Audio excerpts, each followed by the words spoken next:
Assalamualaikum warahmatullahi wabarakatuh. Selamat pagi anak-anak. Apa kabarnya hari ini? Mudah-mudahan kalian semua dalam keadaan sehat walafiat. Tetap semangat belajarnya, tetap semangat beribadahnya, dan jangan lupa untuk selalu menjaga protokol kesehatan.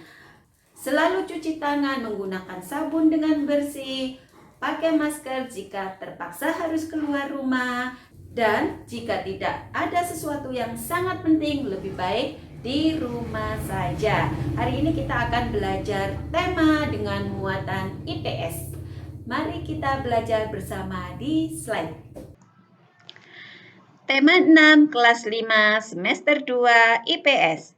KD 3.2 menganalisis bentuk-bentuk interaksi manusia dengan lingkungan dan pengaruhnya terhadap pembangunan sosial, budaya, dan ekonomi masyarakat Indonesia. Kehidupan nelayan pemburu paus. Di Desa Lamalera, Kecamatan Wulandoni, Kabupaten Lembata, Nusa Tenggara Timur, masyarakat berburu paus secara tradisional. Mereka menjadikan laut sebagai ladang kehidupan. Nelayan hanya memburu paus yang sudah tua. Jika menemukan paus yang masih muda, mereka akan mengembalikannya ke laut.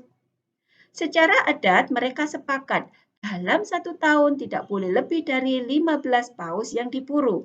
Dalam bahasa setempat, baleo adalah paus. Daging dan minyak paus hasil tangkapan dibagi ke seluruh warga desa.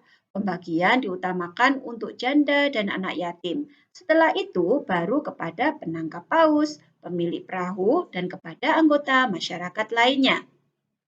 Daging dan minyak paus dapat ditukar dengan jagung, umbi-umbian, buah-buahan, dan sayuran dari masyarakat pegunungan.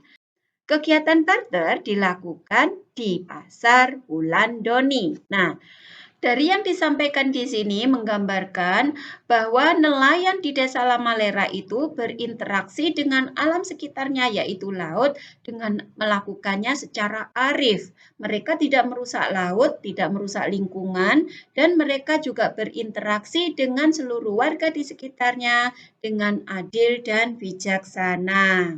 Kita lanjutkan. Pulau Lembata, Nusa Tenggara Timur. Nah, di mana sih Pulau Lembata itu? Ini adalah gambar Pulau Lembata yang ada di Nusa Tenggara Timur. Sedangkan Lamalera berada di bawah nih ya, paling bawah nih. Ini adalah tempatnya Desa Lamalera. Ini yang ada gambar paus ini anak-anak. Lalu Pulau Lembata Nusa Tenggara Timur itu kalau di peta Indonesia berada di mana? Kita lihat yuk. Nah, ini dia. Ini adalah Nusa Tenggara Timur ya, yang teacher tunjukkan. Dan ini adalah yang teacher tunjukkan ini adalah Pulau Lembata. Nah, Nusa Tenggara Timur ini kalau di peta Indonesia berada di ini anak-anak. Nah, kalian lihat di inset ini ya. Ini inset ini artinya gambar kecil yang diselipkan. Ini adalah Indonesia dan Nusa Tenggara Timur berada di yang dikotai warna merah ini ya. Nah, berarti jadi Pulau Lembata itu ada di salah satu pulau kecil yang ada di kota ini, yaitu kalau diperbesar seperti ini kenampakannya. Kita lanjutkan. Sekarang kita menuju ke prosesi adat Manee, tradisi nelayan di Pantai Malu. Manee merupakan upaya melaksanakan sesuatu atas dasar kerjasama, kebersamaan, dan persatuan. Menangkap ikan menggunakan janur kuning merupakan salah satu rangkaian prosesi adat Manee. Prosesi Manee dilakukan oleh masyarakat Kakorotan Intata, Kepulauan Talaut, Sulawesi Utara. Manee merupakan sebuah tradisi turun-temurun yang diselenggarakan setiap bulan Mei atau Juni. Periode ini merupakan puncak surut terendah air laut ketika masa EH berakhir. Apa itu masa EH? EH merupakan periode pelarangan mengambil hasil laut dan darat yang berlangsung antara 3 sampai 6 bulan. Manee mengajarkan kita untuk menjaga hubungan dengan alam. Jika manusia mau menjaga kelestarian alam, maka alam pun akan bermurah hati kepada manusia. Nah, dari apa yang diuraikan di sini, ini juga menunjukkan bahwa masyarakat nelayan yang ada di Pantai Malo itu berinteraksi dengan alam dengan cara yang arif dan bijak. Mereka tidak mengambil hasil alam dengan cara merusaknya, tetapi mereka mengambil hasil alam sambil menjaga kelestariannya, gitu ya, Nana.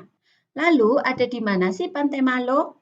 Nah, ini adalah peta kepulauan Talaut di mana Pantai Malo tadi berada. Ini ya yang Teacher tunjukkan.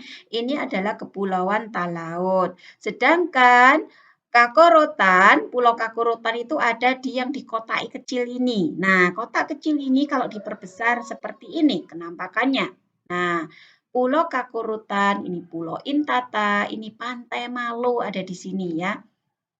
Nah, kalau di peta Indonesia, Kepulauan Talaut itu ada di mana? Nah, ini adalah peta Indonesia, anak-anak. Dan ternyata Kepulauan Talaut itu ada yang di kecil, yang ditandai merah. Ini sampai lebih besar tandanya daripada kepulauannya. Ini Kalimantan kelihatan sedikit, Pulau Sulawesi, ini Maluku, ini Papua kelihatan kepala burungnya saja. Nah, dan ini adalah Kepulauan Talaut ya. Jadi bagian kecil sekali pulaunya.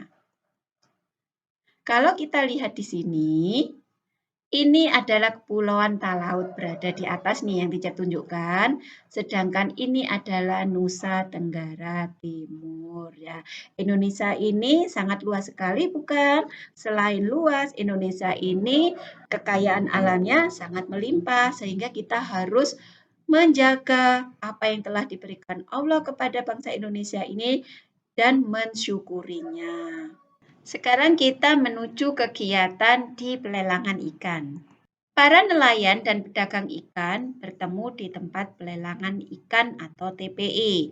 Jadi setelah nelayan menangkap ikan dan mendapatkan hasil, maka nelayan itu akan membawa ikan-ikannya menuju TPI atau tempat pelelangan ikan untuk bertemu dengan para pembeli atau untuk bertemu dengan calon para pembeli ikannya gitu anak-anak. Para pembeli akan melakukan penawaran secara langsung yang dibantu oleh juru lelang. Juru lelang akan menawarkan dari harga paling rendah.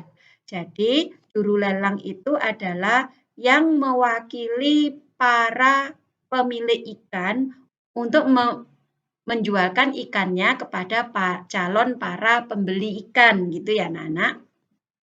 Nah, pembeli dengan harga menawar paling tinggi akan mendapatkan barangnya. Nah, biasanya seperti ini. Biasanya ikan itu sudah dikelompok-kelompokkan mulai dari jenisnya sampai besar kecilnya ikan. Kemudian juru lelang akan membuka pelelangan misalnya satu keranjang ikan. Dia akan memberi penawaran yang paling rendah kepada calon pembelinya. Misalnya, ikan di keranjang A dibuka dengan harga 300.000. Kemudian calon pembeli akan menawarnya. Misalnya, pembeli akan menawar 325.000. Terus ada pembeli lagi yang mengatakan 330.000. Ada lagi pembeli yang mengatakan 350.000. Ada lagi pembeli yang mengatakan 400.000. Kemudian ada lagi pembeli yang mengatakan 445.000. Nah, setelah pembeli yang terakhir mengatakan 445.000 dan tidak ada lagi calon pembeli yang menaikkan harga, maka pembeli yang menawar yang tertinggi ini tadi adalah yang berhak membeli ikannya, gitu ya, Nana. Nah, para penjual adalah nelayan yang melaut secara berkelompok yang diwakili oleh juru lelang tadi cara menjualnya. Para pembeli adalah pedagang ikan yang akan menjualnya kembali ke masyarakat. Nah, ini adalah suasana di tempat pelelangan ikan ya. Ikannya dikelompok-kelompokkan sesuai dengan jenis dan ukurannya. Baru setelah itu bisa dimulai untuk kegiatan pelelangan ikan. Nah, sekarang anak-anak tugas buat kalian. Kalian membaca halaman 94 sampai 97, kemudian menjawab pertanyaan halaman 97 nomor 1 sampai nomor 5. Dikerjakan di buku tulis, diberi nama yang terlihat saat difoto dan dikirimkan ke WA Teacher ya. Jadi setelah selesai kalian foto dikirimkan. Itu saja dari Teacher anak-anak. Mudah-mudahan kalian paham. Selamat belajar, selamat mengerjakan tugas. Mudah-mudahan tugas kalian bisa dikerjakan dengan baik dan lancar dan dapat disetorkan dengan tepat waktu. Semangat belajar, semangat beribadah. Wassalamualaikum warahmatullahi wabarakatuh.